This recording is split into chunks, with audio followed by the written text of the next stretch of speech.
Oke, selamat datang di Kumlot, kumpulan orang daerah, tempat orang-orang daerah berbagi inspirasi. Tentunya kali ini kita juga akan membahas kembali isu-isu mengenai tentang beasiswa nih. Nah, sebelum itu kita akan ngobrol-ngobrol langsung nih bersama narasumber hebat kita, Kak Rini nih. Kak Rini ini juga adalah salah satu sosok yang sangat luar biasa dan memiliki banyak prestasi-prestasi yang sudah ditorehkan buat pemuda-pemuda, terutama orang Sulawesi tentunya. Kak Rini Astriani juga mungkin bisa menceritakan nih, siapa sih Kak Rini sebenarnya ini, terus menceritakan apakah Kak Rini ini sosok siapa gitu, bisa menjelaskan biodatanya seperti apa. Ya, jadi makasih ya sebelumnya. Oke. Jadi saya Rini dan juga sebagai orang yang biasa-biasa aja sebenarnya. Orang melihat bahwa Rini ini adalah aktivis perempuan. Orang melihat kayak gitu, tapi saya melihat bahwa diri saya ini adalah orang yang biasa seperti perempuan pada umumnya, tapi yang menjadi unik dari diri saya yang saya sadari sendiri adalah saya punya semangat, saya punya keberanian, saya punya kemauan untuk memulai, menyukai tantangan seperti itu. Dan beberapa kesempatan saya juga bersama teman-teman membuat beberapa organisasi. Kita ada pustaka kolektif, ada Sirine Perempuan, dan itu adalah passion saya. Saya juga tertarik dalam dunia literasi, dalam isu-isu perempuan seperti itu. Oke, kan sini tentunya kita sendiri di episode ini kita akan membahas tentang sejauh mana, tentang mengulik lebih jauh tentang beasiswa, bagaimana proses-prosesnya, bagaimana cara bisa mendapatkan beasiswa itu, bagaimana bisa kita berada menemposisikan diri kita sebagai penerima beasiswa yang nantinya kita akan cari tahu lebih dalam. Nah, tentunya tadi Kak Rini ini sudah memiliki banyak pengalamannya, terutama masih sebagai founder juga. Dan sekarang kita pengen cari tahu nih, beasiswa apa sih yang dicapai yang bakal kita bahas ini, Kak? Oh iya, jadi untuk podcast kali ini ya, untuk sesi ini kita akan bahas tentang beasiswa LPDP, Lembaga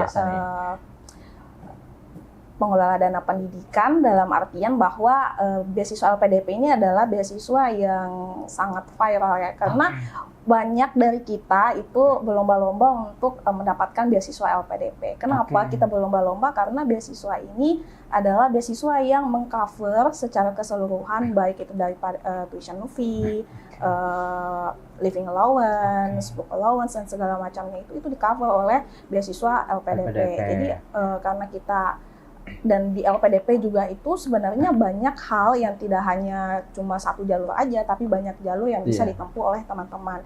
Dan kita bisa memilih nih dari banyaknya jalur itu yang mana nih yang bisa kita jadikan opsi sesuai dengan diri kita dan kemampuan kita, seperti itu. Oke, nah sebelumnya nih boleh nih, kakak ini dari lulusan mana? Tentunya pasti kita bertanya-tanya nih, kakaknya dari S1 mana, kemudian S2-nya sekarang di mana, dan seterusnya nih, di mana nih, Kak? Oke, jadi karena saya anak daerah ya, iya, betul. Jadi cinta daerah ya? Cinta banget sama daerah. Jadi saya tuh S1-nya di Makassar, UIN Alauddin Makassar, ambil jurusan Bahasa dan Sastra Inggris, Fakultas Adab dan Humaniora.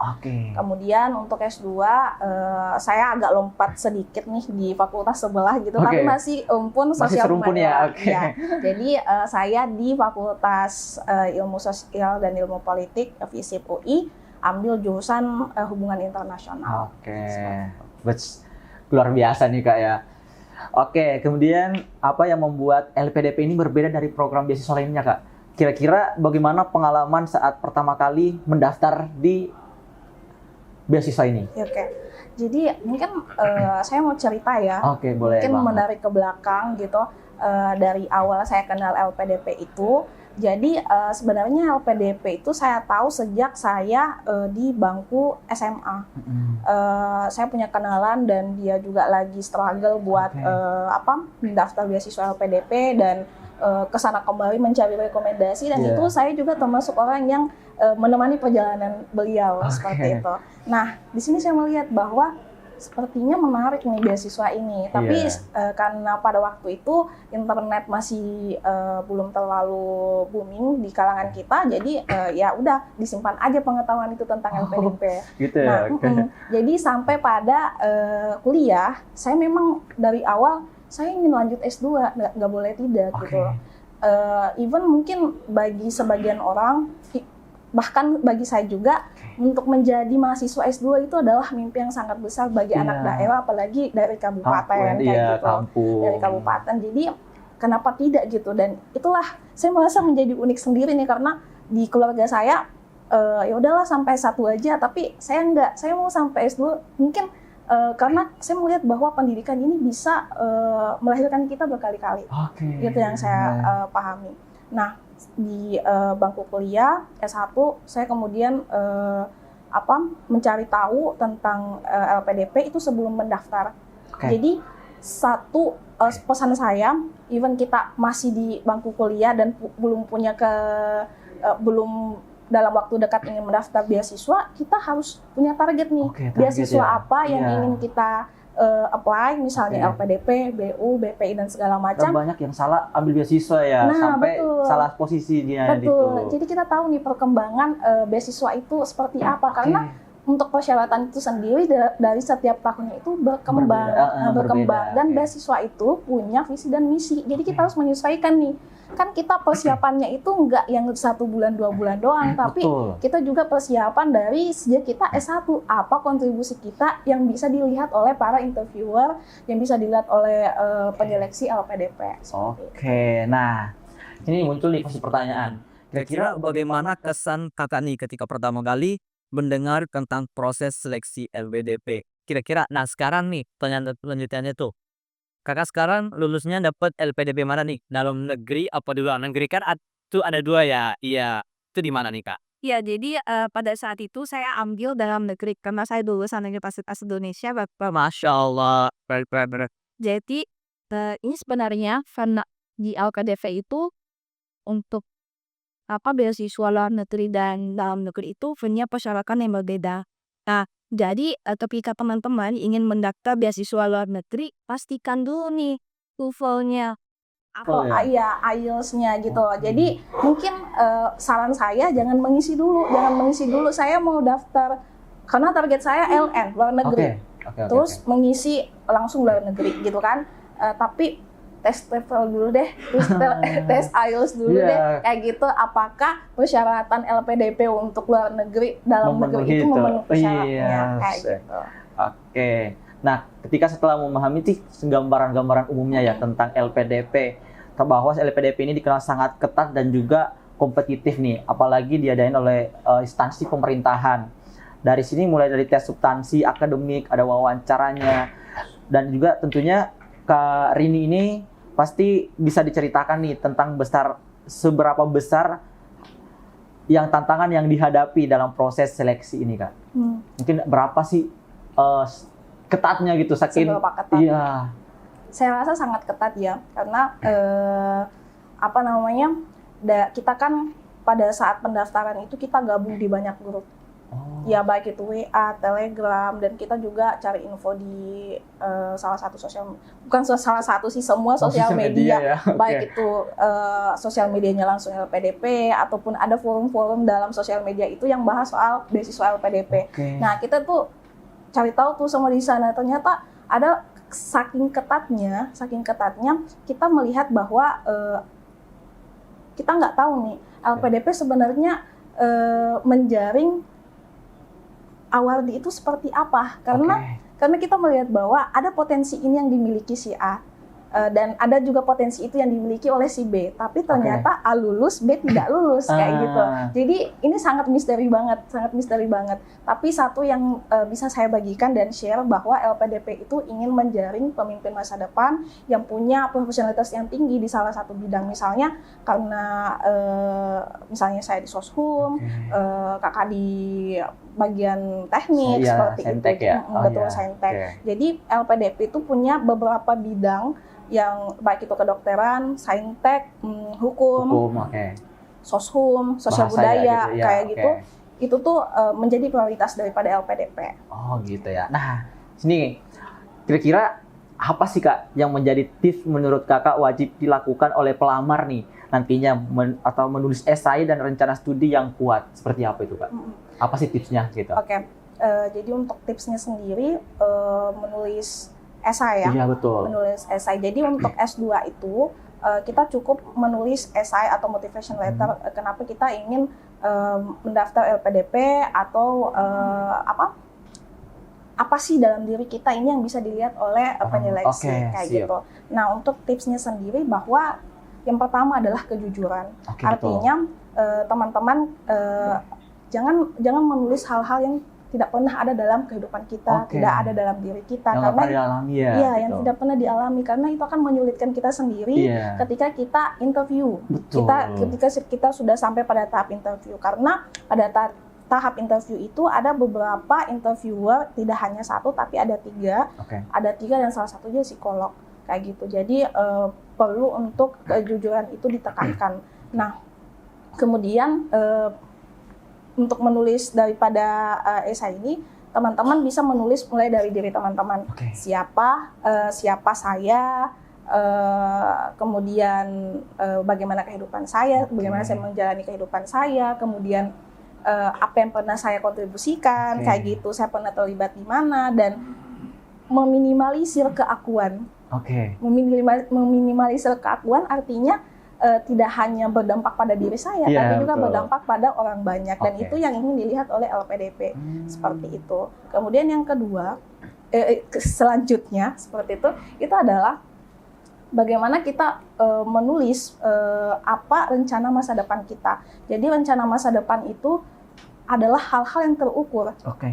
Mungkin kedengaran misalnya nih, saya ingin membangun sekolah, misalnya saya ingin membangun sekolah di daerah saya menggunakan investasi dan segala macam kayak gitu, tapi apakah kedengaran terukur begitu? Apakah kita mampu?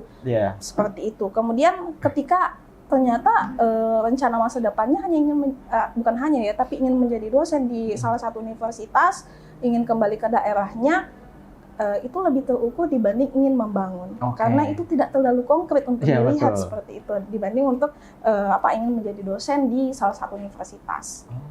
Kayak gitu. Iya, betul banget. Nah, kira-kira bagaimana sih Kak pengalaman menarik nih atau mungkin mengejutkan selama proses seleksinya? Itu apa aja?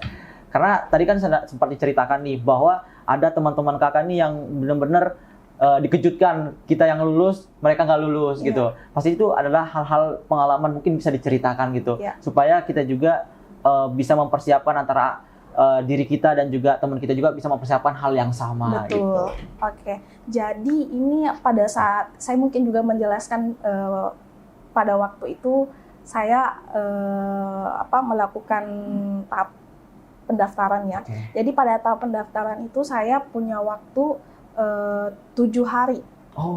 Jadi jadi memang untuk LPDP ini saya sudah memikirkannya bertahun-tahun sebelum 7 hari itu. Betul. Tapi untuk memantapkan diri mendaftarkan beasiswa LPDP itu pada saat H-7 penutupan. H-7 penutupan. Jadi saya buru-buru daftar tes TOEFL. Nah, daftar tes TOEFL ini juga karena butuh waktu, jadi saya dapatnya itu H-3 sebelum daftar deadline penutupan beasiswa LPDP. Di situ pun karena itu online pada saat COVID itu kan tahun 2021, saya harus keliling universitas cari titik lokasi yang sinyalnya kuat.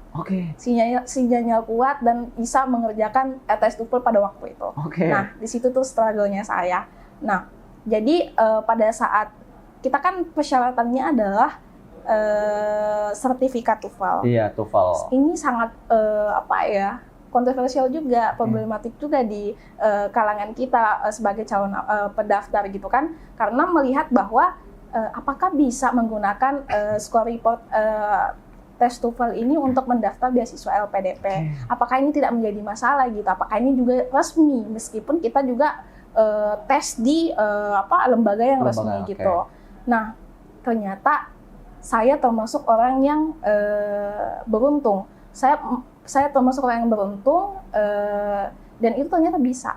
Karena saya hanya menggunakan score report itu untuk mendaftar LPDP. Tapi ternyata itu menjadi kontroversi juga. Ada si A misalnya ini yang menggunakan score report itu tapi nggak lulus. Padahal sama ya tempatnya. Padahal sama. Nah, itu tuh makanya untuk saat ini sih kita bisa melihat ya bahwa masih misteri sebenarnya kita ini yang dijaring itu seperti apa, makanya kita harus melihat visi misi daripada LPDP itu apa. Jadi tidak hanya soal skor TOEFL aja menjadi fokus utama kita, tapi juga CV kita, tentang esainya kita. Esai ini paling penting dan rekomendasi. Prestasi berarti juga menjadi berpengaruh ya? Apakah berpengaruh penting di dalam LPDP ini atau gimana ya gitu Kak? Karena soalnya kan pasti yang selain temen kakak ini juga yang nggak lolos mungkin ya waktu itu, pasti ada hal yang membedakan nih di antara kakak sama beliau gitu. Sampai kakaknya lolos, dia nggak, mungkin apakah dari prestasi juga diukur gitu dalam LPDP ini? Ya,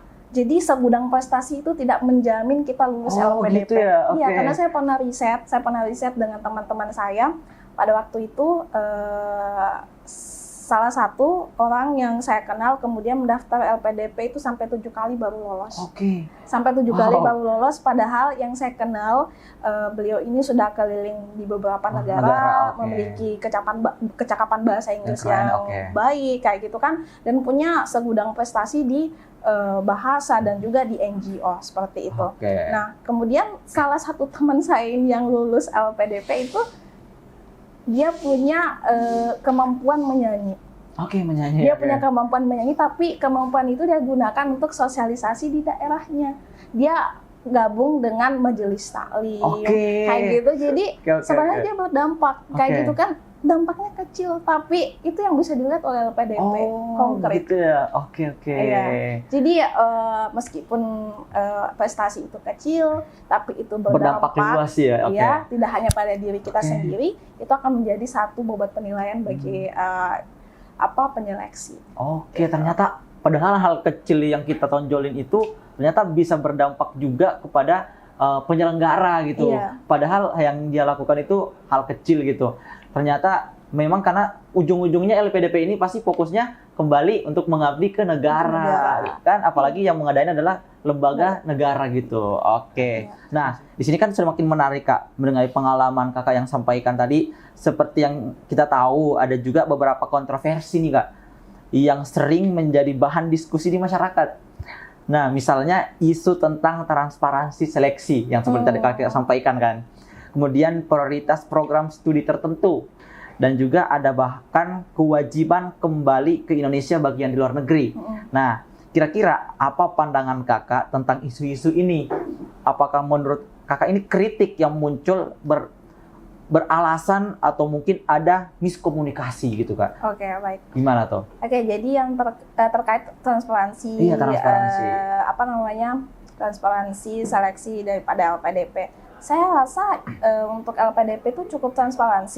Kenapa saya mengatakan itu? Bahwa ini terbuka secara luas dari website LPDP dan berbagai macam media juga kemudian memberitakan soal seleksi LPDP. Bahkan alumni ya juga pasti. Dan kita sebagai alumni juga berbondong-bondong untuk menyampaikan informasinya. Tidak hanya menyampaikan, bahkan menjadi mentor untuk mereka yang mendaftar. Teman-teman yang ingin mendaftarkan LPDP seperti itu. Jadi untuk transparansi, saya rasa LPDP cukup transparansi untuk dalam tahap seleksi seperti itu. Terus ada juga nih Kak terkait bagaimana mungkin misalkan apakah terjadi miskomunikasi antara yang mau mendaftar dan juga dari pihak pemerintah, itu kan muncul kontroversi kayak misalkan yang sering terjadi tuh kayak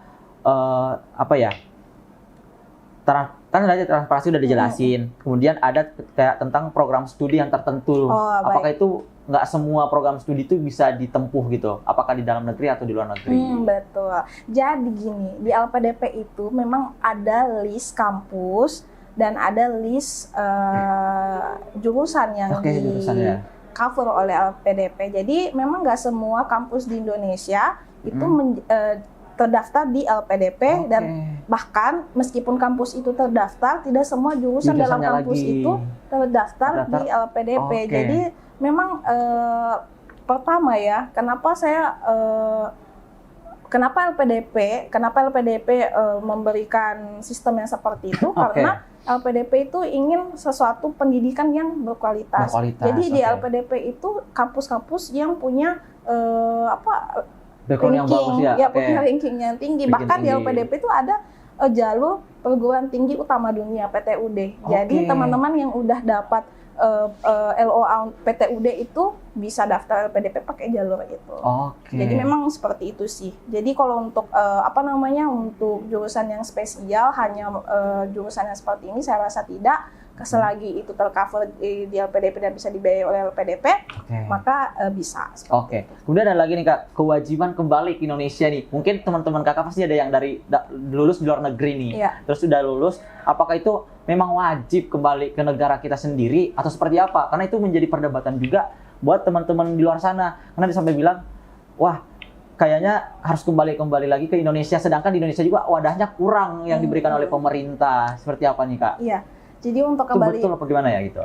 Jadi kalau untuk di LPDP memang kita selalu ditekankan ya Oke. untuk kembali ke Indonesia. Jadi pada saat persiapan keberangkatan kita memang bahkan di surat pernyataan itu kita memang mendatangi bahwa bersedia kembali ke Indonesia ketika setelah menyelesaikan studi, dan itu ada range waktu yang diberikan oleh LPDP sekian bulan untuk kembali ke Indonesia. Namun memang menjadi PR pada kita saat ini bahwa ketika para awardi ini, alumni ini kembali ke Indonesia, bagaimana lapangan pekerjaan yang ada di Indonesia, dan itu apa ya istilahnya, menjadi tanggung jawab negara, menjadi tanggung jawab bersama untuk menciptakan lapangan kerja yang bermutu dan menyerap sumber daya manusia dari alumni alumni LPDP ini, karena ada riset survei yang dikeluarkan bahwa ternyata lebih banyak alumni LPDP itu yang bekerja dan punya range gaji itu dari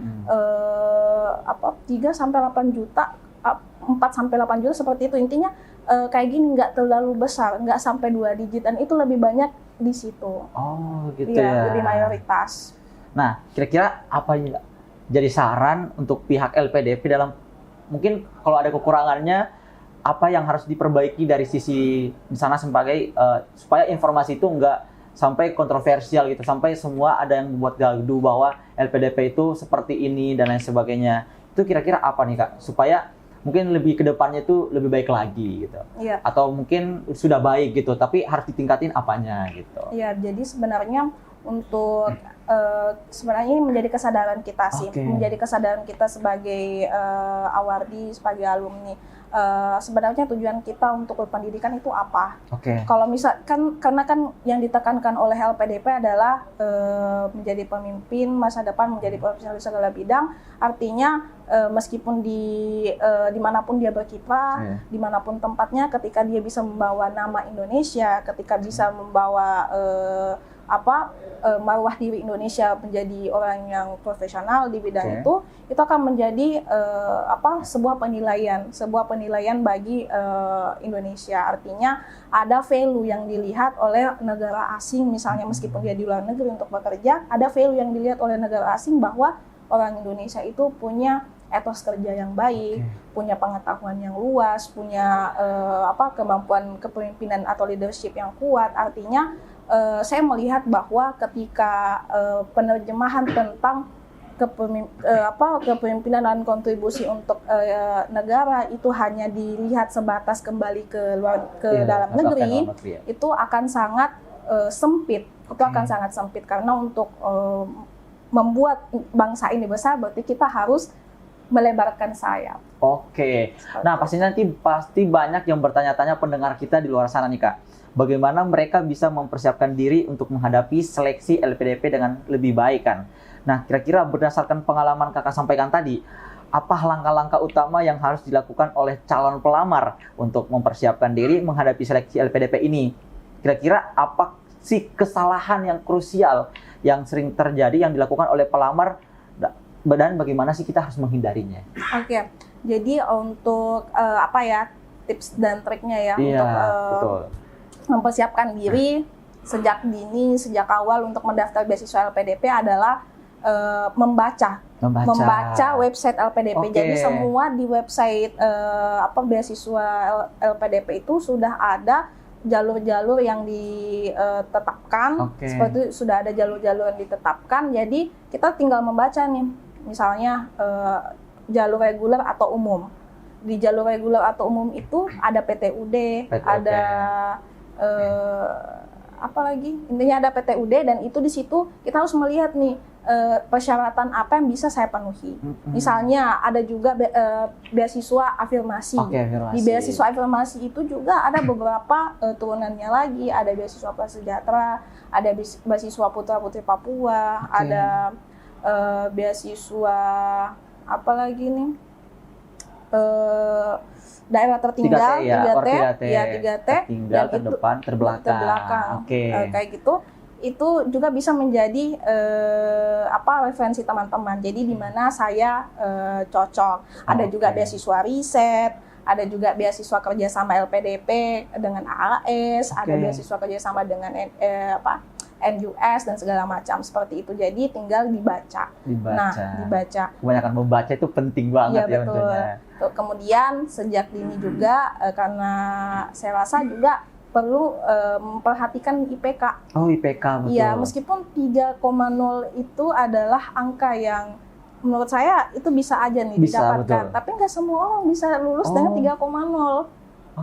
Gitu ya, nggak semua orang bisa lulus 3,0 karena ada saya punya beberapa pengalaman dan teman juga tidak sampai 3,0. Jadi saya melihat bahwa ini juga harus ketika kita memang ingin menargetkan LPDP, usahakan nih basis untuk S2-nya minimal 3,0.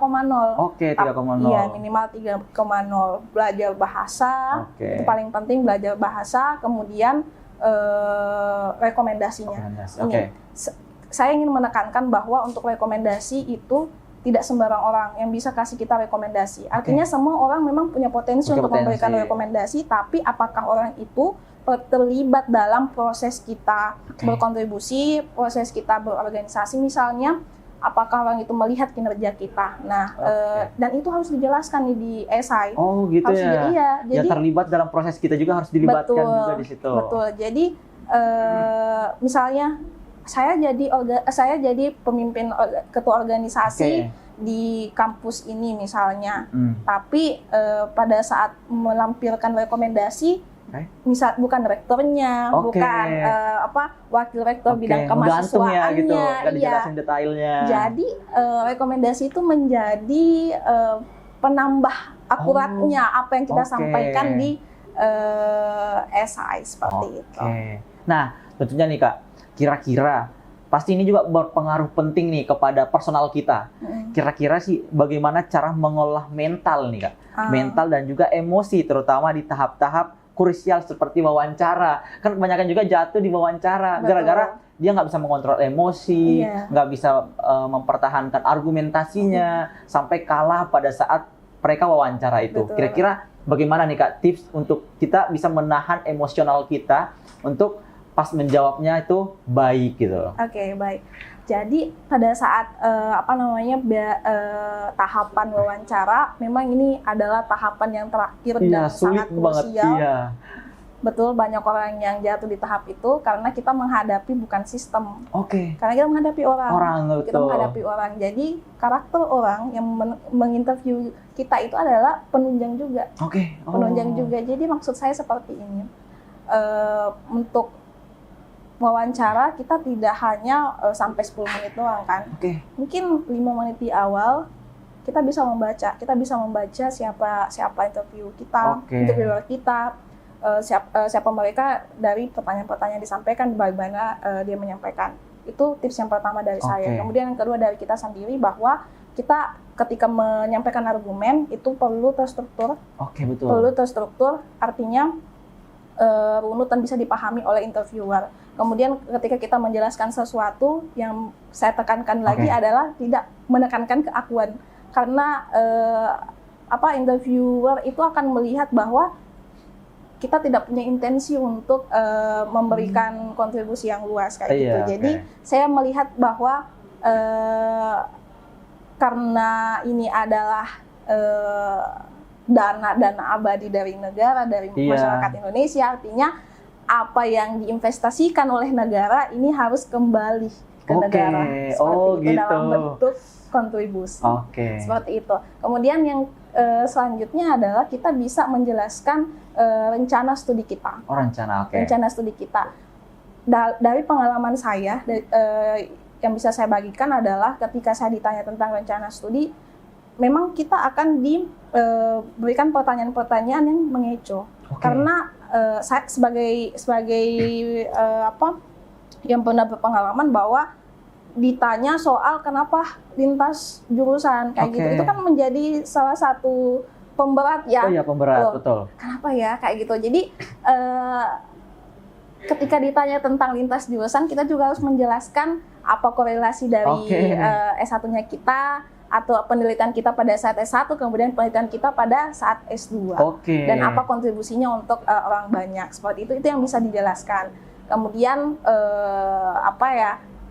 seharusnya kita menjelaskan sesuatu itu tidak ragu-ragu. Oke. Jadi harus percaya diri. Percaya diri itu yang pertama Betul, pastinya. percaya diri, menjadi dominan juga iya, tapi menjadi dominan juga tidak yang seperti apa ya, terlalu dominan, tapi Oke. bisa mengukur Mengukur. dominasi percakapan atau diskusi di saat wawancara itu. Oke, berarti bisa mengimbangi ya. Bisa mengimbangi. Iya, antara apa yang kita sampaikan itu juga harus juga sesuai dengan benar-benar real dari kitanya. Betul. Gitu.